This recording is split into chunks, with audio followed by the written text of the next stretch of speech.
14절 말씀을 우리 한번 같이 읽어볼까요? 왕이 이에 말과 병거와 많은 군사를 보내매 그들이 밤에 가서 그 성읍을 에워쌌더라. 지금 엘리사 한 사람 잡겠다고 아람의 엄청난 군대가 도단성을 에워쌌습니다.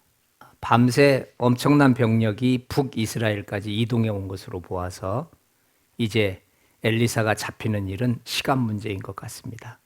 하나님의 은혜로 아람 군대를 물리칠 기회가 찾아왔다면 어떻게 해야 될까요? 나를 죽이겠다고 찾아온 사람들인데 내가 죽일 수 있는 기회가 찾아왔다면 어떻게 해야 될까요? 21절, 22절을 보면은요. 이스라엘 왕이 그들을 보고 엘리사에게 이르되 내 아버지여 내가 치리이까 하니 죽일 기회가 온 겁니다. 어떻게 한번 칠까요? 그런데 정작 죽음의 타켓이 된 엘리사는 전혀 다르게 얘기해요. 치지 마소서. 떡과 물을 그들 앞에 두어 먹고 마시게 하고 그들의 주인에게로 돌려 보내소서. 뜻밖의 답변 아닙니까? 이스라엘 왕은 이때를 놓치지 말고 치자고 얘기하고, 그리고 엘리사는 자기를 죽이러 온 사람들을 오히려 죽이지 말고 그냥 돌려보내자라고 말해요. 그런데 살려보내자고만 말하지 않습니다. 여긴 나와 있지 않지만 23절에 가보면 음식을 많이 베풀고라는 말까지 등장해요. 생사가 달린 전쟁터에서 적에게 이런 후한 대접을 한다는 것은 평범한 상식선에서는 이해되지 않는 부분입니다. 자기를 죽이려 찾아온 아람 군대를 엘리사는 왜 죽이지 않을까요? 오늘 이 부분을 살펴보면서 우리가 함께 은혜를 나누려고 합니다.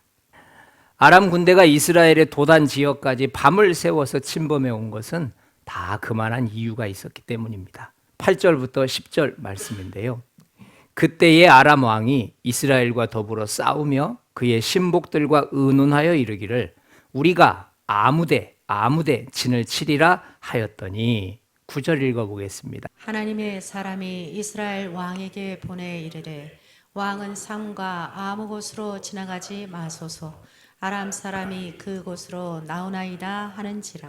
아람 왕이 이스라엘 왕을 사로잡기 위해서 자신의 충성스러운 신복들과 머리를 맞대고 아주 작전 회의를 짰어요. 그래서 이곳에다가 진을 세우고 저곳에다가 진을 쳐서 왕이 지나가는 그 길목에서 기다리고 있다가 왕을 죽이려고 계획하고 있었거든요. 그런데 한 가지 문제가 생긴 거예요.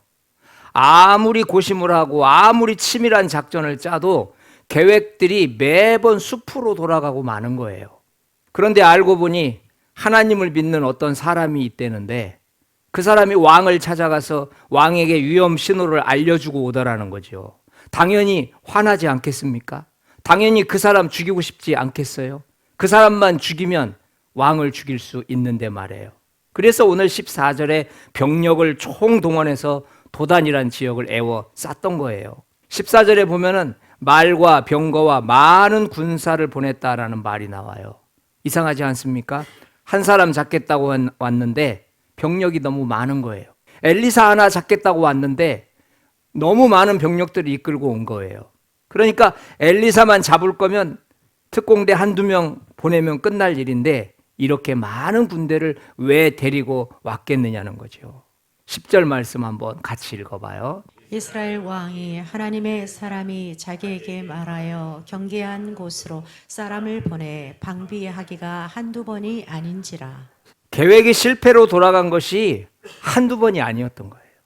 몇 번을 시도했는데도 몇 번이나 계획대로 했는데도 단 한 번도 성공하지 못한 겁니다. 왜요? 엘리사 때문에요.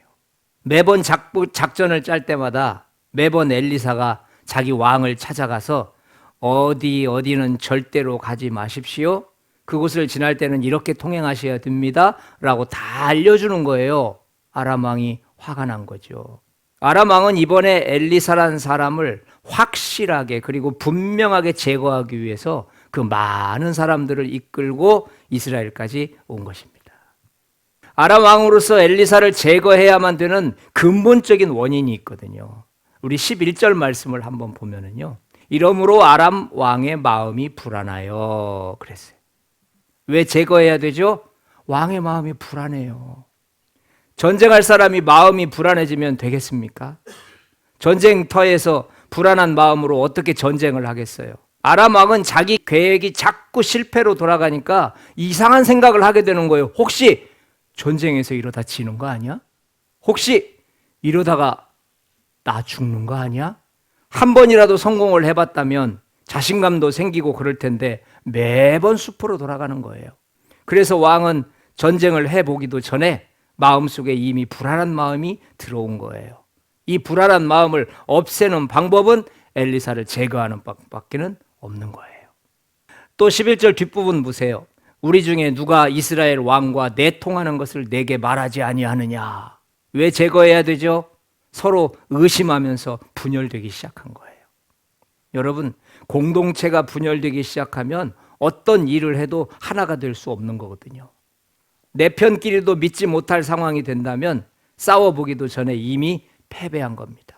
자기들끼리 서로 의심하고 있다면 그 공동체는 이미 분열된 것이지요. 엘리사가 죽지 않는 이상 자꾸만 분열되기 시작해요. 빨리 제거해야 되겠어요. 우리 12절 말씀 한번 같이 읽어봐요. 그 신복 중에 한 사람이 이르되 우리 주 왕이여 아니로소이다. 오직 이스라엘 선지자 엘리사가 왕이 침실에서 하신 말씀을 이스라엘의 왕에게 고하나이다 하는지라. 왜 제거해야 되냐면 지금 엘리사가 살아있으니까 자꾸 리더십이 약화되는 거예요. 싸움에서 제일 중요한 게 왕의 리더십이거든요. 신복 중 한 사람이 왕에게 아주 고급 정보를 제공해 줘요. 이스라엘 선지자 엘리사에 대한 정보를 신하들은 이미 알고 있었던 거예요. 왜 왕의 계획대로 실행될 수 없는 것인지, 왜 매번 작전을 짤 때마다 실패했는지 신복들은 이미 그 실패의 원인을 파악하고 있었던 거예요. 신복이 누굽니까? 왕의 곁에서 왕과 함께 생사고락을 하는 사람들 아닙니까? 다른 신복들은 다 알고 있는데 왕만 모르고 있었어요. 이 상태가 지속되면 왕의 말을 누가 따르겠어요? 이런 차원에서 엘리사는 반드시 제거돼야만 됐던 거예요. 엘리사는 양편 모두에게 아주 중요한 존재였지요. 이스라엘 편에서는 반드시 있어야 될 최고의 전략가였지요. 아람 편에서는 반드시 제거해야 될 위험 인물이었지요. 이렇게 엘리사라고 하는 한 인물이 이쪽 편과 저쪽 편에서 서로 다른 양상으로 해석되기 시작하는 것입니다. 그래서 밤을 새워서 그 많은 군대 이끌고 도단에 도착했던 것이지요. 반드시 제거해야 됩니다. 오늘 안에, 내일 안에 끝내야 돼요. 그래서 그 많은 군대를 도단성을 에워싸게 한 것입니다. 눈의 가시처럼 아람 군대의 미움을 받고 있는 엘리사입니다. 그런데도 왜 엘리사는 아람 군대를 한 명도 죽이지 않았을까요? 왜 살려서 다시 주인에게로 돌려보내라고 했을까요? 엘리사의 말을 이해하기 위해서는 이제부터 엘리사의 행적을 한번 따라가 봅시다. 지금부터는 엘리사가 적들을 어떻게 대하는지 한번 살펴보려고 해요. 우리 15절, 16절, 17절이에요. 그의 사환이 엘리사에게 말하되 내 주여 우리가 어찌하리까 하니 대답하되 두려워하지 말라. 우리와 함께한 자가 그들과 함께한 자보다 많으니라 하고 기도하여 이르되 여호와여 원하건대 그의 눈을 열어서 보게 하옵소서 하니 여호와께서 그 청년의 눈을 여심해 그가 보니 불말과 불병거가 산에 가득하여 엘리사를 들렸더라. 성경 저자는 엘리사를 통해서 하나님의 마음을 드러내기 위해서 사환을 등장시킵니다. 엘리사는 매우 의미심장한 이야기를 해요. 여호와여 원하건대 그의 눈을 열어서 보게 하옵소서. 사환이 많은 군대를 보고 두려워할 때 엘리사가 한 말이에요. 사환이 지금 눈이 닫혀 있습니까? 사환이 지금 눈을 감고 있습니까? 아닙니다. 그런데 왜 엘리사는 지금 눈을 열어서 보게 해달라고 말할까요? 사환이 바라보고 있는 것과 엘리사가 바라보고 있는 곳이 서로 다르다는 것을 말해주는 거예요. 사환은 분명히 보고 있지만 그의 눈은 보여지는 것만을 보고 있는 거예요. 사환의 눈은 엘리사가 보고 있는 것은 보지 못하는 눈입니다. 사환의 눈도 보는 눈이고 엘리사의 눈도 보는 눈입니다. 사환은 눈앞의 것만 보는 눈을 가졌지만 엘리사는 보여지지 않는 것까지 바라볼 수 있는 영적인 눈까지 가지고 있었던 겁니다. 엘리사는 사환을 향해서 하나님의 백성은 육신의 눈만 가지고는 승리할 수 없다는 것을 지금 말해주고 있는 것입니다. 하나님께서는 엘리사를 통해서 이스라엘 백성들이 잃어버리고 있었던 한 가지를 지적해주고 있는 거예요. 그게 뭡니까? 하나님이 하시는 일을 바라볼 수 있는 영적인 눈을 잃어버렸다는 거예요. 엘리사가 한 두 번째 행동인데요. 18절 한번 우리 같이 읽어봐요. 아람 사람이 엘리사에게 내려오매 엘리사가 여호와께 기도하여 이르되 원하건대 저 무리의 눈을 어둡게 하옵소서 하매 엘리사의 말대로 그들의 눈을 어둡게 하신지라. 사랑하는 여러분, 지금 엘리사가 계속해서 무엇을 강조하죠? 눈 이야기하는 거예요. 17절에서는 눈을 열어서 보게 하옵소서. 18절에서는 눈을 어둡게 하옵소서. 오픈과 크로스를 절묘하게 섞어놓고 있어요. 뭔가 이상하지 않습니까? 같은 표현을 쓰고 있지만 같은 눈이 아니라는 것을 아셔야 돼요. 하나님 백성들은 열어야 할 눈이 있고 닫아야 할 눈이 있다는 것을 믿으시기 바랍니다. 하나님 백성들은 영적인 눈은 열어놔야 하겠지만 육신적인 눈은 닫고 살아야 하는 것입니다. 계속해서 엘리야는 무슨 말을 합니까? 19절에 보니까 이는 그 길이 아니요 이는 그 성읍도 아니니 나를 따라오라. 그 길이 아니라고 그래요. 너희들이 지금 길 잘못 찾아왔다는 거예요. 그 성읍이 아니래요. 너희가 서 있는 그곳은 지금 너희가 있어야 될 장소가 아니래요. 너희가 찾는 사람에게로 나아가리라. 그 말은 너희가 잘못 찾아왔다는 거예요.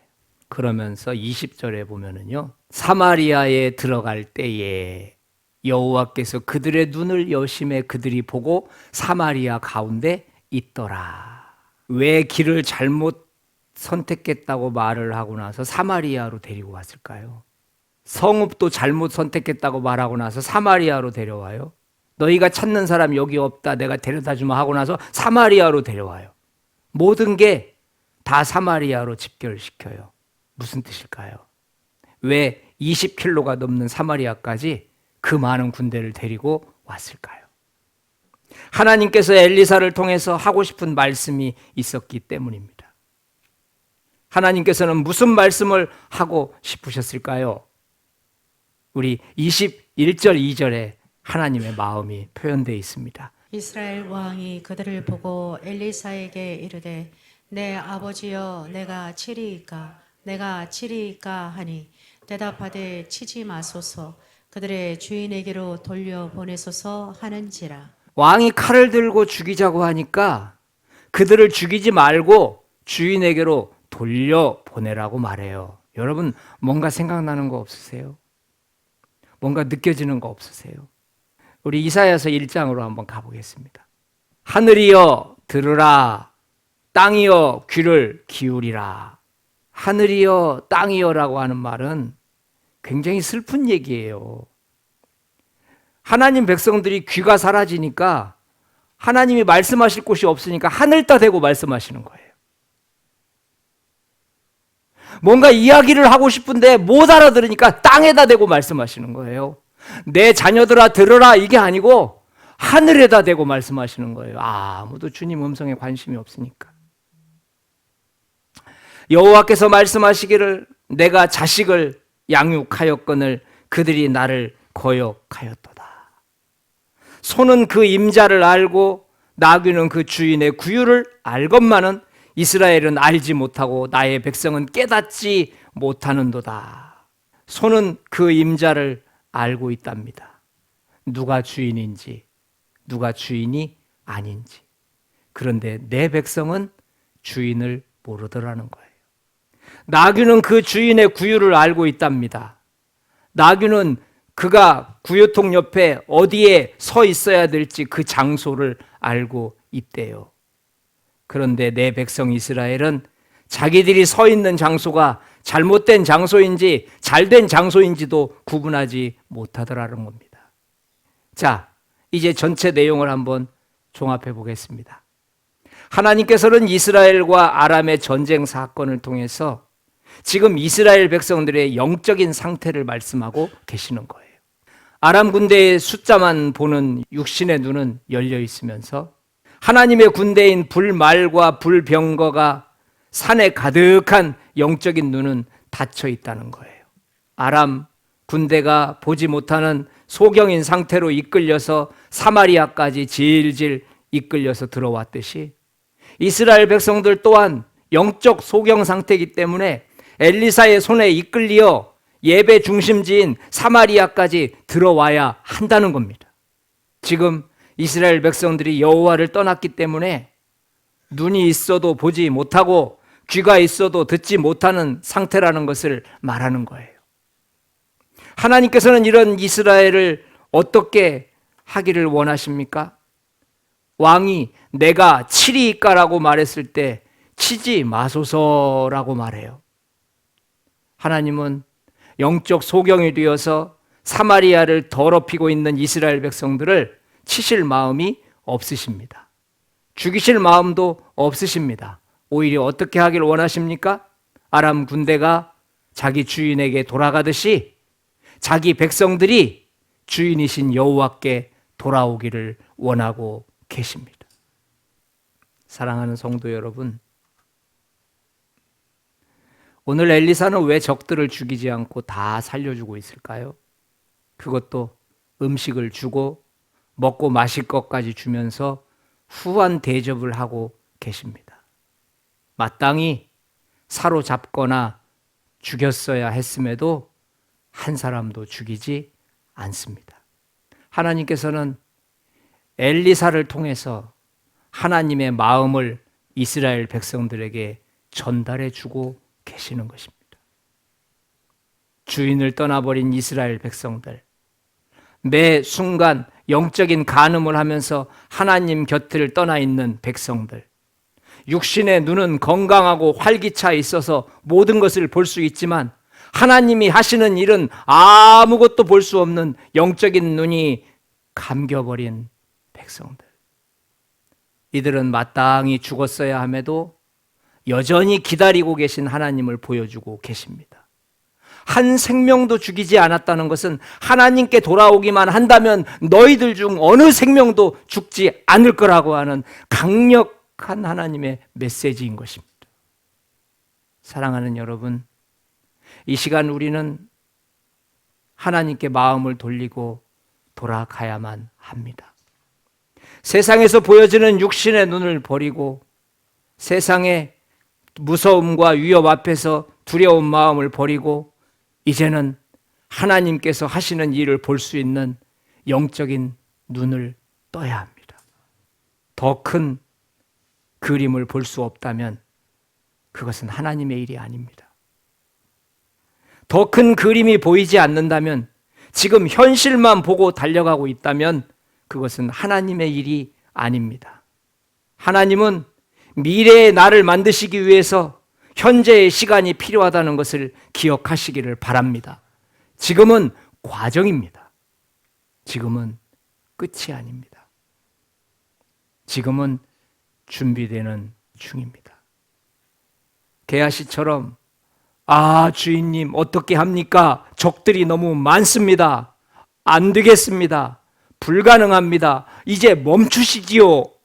이런 육신의 눈, 육신의 말을 하지 말고 엘리사처럼 우리 군대가 그들 군대보다 더 많다. 하나님은 더 많은 군대를 산 울로 지금 감싸고 계시다. 더 큰 그림을 바라보며 그분이 원하는 목적지까지 달려가야 한다는 것을 믿으시기 바랍니다. 하나님께 돌아가야 합니다. 그래서 영적인 눈을 떠야 합니다.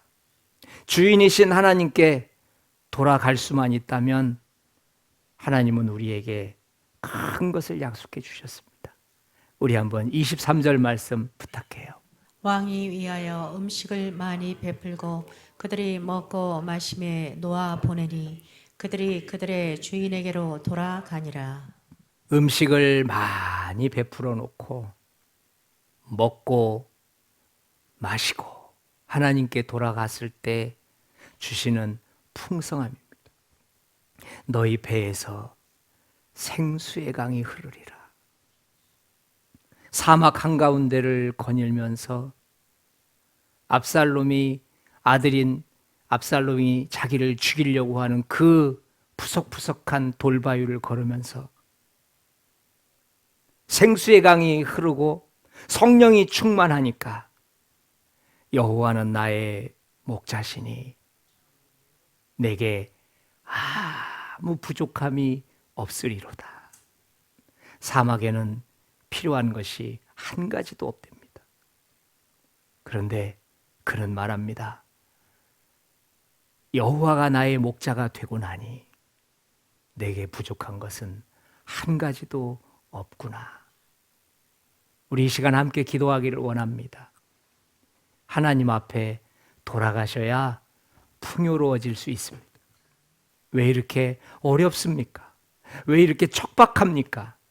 여호와를 잃어버렸기 때문입니다.